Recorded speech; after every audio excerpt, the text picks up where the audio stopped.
Hi everybody, this is Karen. Welcome back to the Robinson Curriculum channel. In this video, we're going to talk about switching to the Robinson Curriculum from unit studies. And if you're new to this channel or to this series is on tips and things that are similar and different when you're switching from one homeschool method to Robinson Curriculum, which is pretty unique in its approach. So we'll go over some things that are similar with this method, some things that are very different, and transitional tips. If you are new here, please consider subscribing. And if you're interested on the playlist for this series or a video on information going a little bit more in depth on the different styles, then I will link that in a card. All right, let's get started. Okay, so what are the similarities between Robinson Curriculum and unit studies? Well, both teach through living books.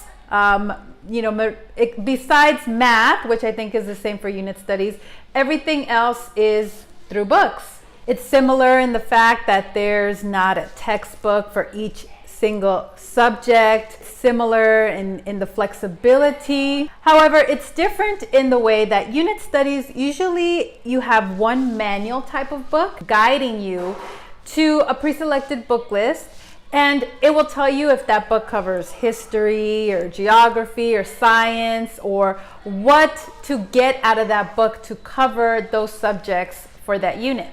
Now, if you look for it, you can find forms in the official Robinson Curriculum Facebook group where parents have taken all of the books off the book list and have assigned them a category. So you can see what's geography, what's civics, what's government, what's history, what's science, etc. However, there's not really a manual telling you you're reading this for this subject or covering multiple subjects at once. You're just supposed to go through the reading list in order. It goes in order of difficulty. So your student is not going to be reading a history and a literature and a science book at the same time. It's different in the way that it's not trying to involve the whole family together to do this work. Usually with unit studies, that's the appeal to homeschooling parents, is to be able to streamline things and have all the kids together working on these subjects, and the assignments just kind of vary for each age range to make it a little bit more difficult for the older kids. For example, maybe writing a paper, while the younger ones just do copy work or drawing or science experiments together as a family, etc.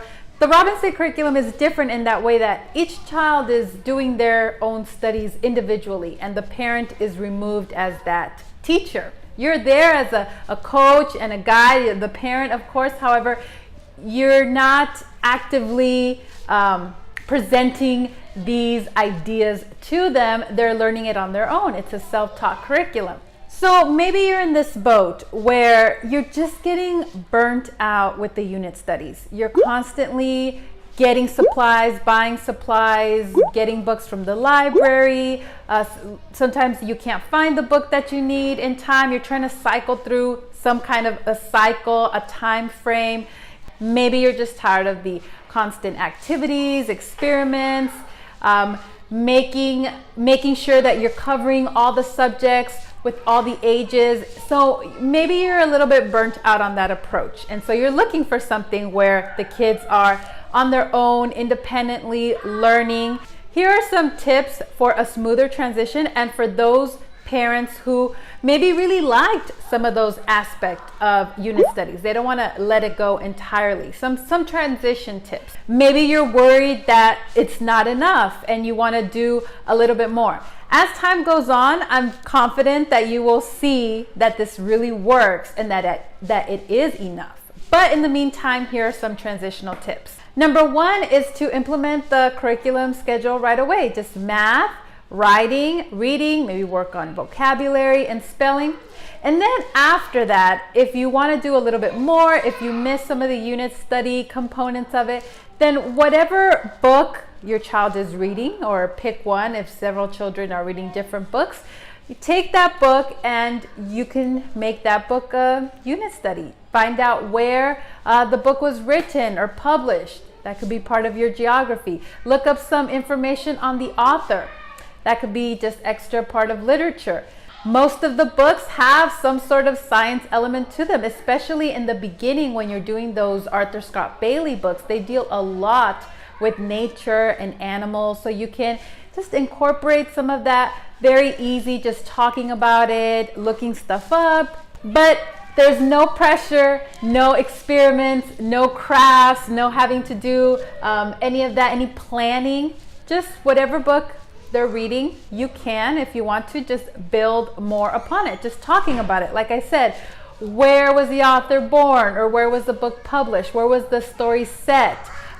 What were the science elements in the book? You know, I'm thinking, just right off the top of my head, I'm thinking Robinson Crusoe. You could talk about the sea. You could talk about survival skills, any number of things. So you can be as creative with that as you want. Again, with no pressure of any timelines or cycles or crafts or additional books that you have to get. So you have that freedom to build upon it if you'd like, if you're in that season of life where you can. Some of the books on the reading list I like to read out loud to the whole family, such as 50 Famous Stories. That's a great one for young children. There's an audiobook on that. You can listen to it in the car. But I like reading sometimes one story a night as a bedtime story. And that's a book that we all like to discuss. I've also read books like Heidi out loud to the whole family. If you're still wanting to do some things together, some kind of schooling together as a family, you can always read aloud together some of these books. And again, just discuss some of the other subjects surrounding the book. Okay, thank you so much for watching this video. If you have any comments, questions, or concerns, please leave them in the comments below, and I will see you in another video. Thanks for watching. Bye.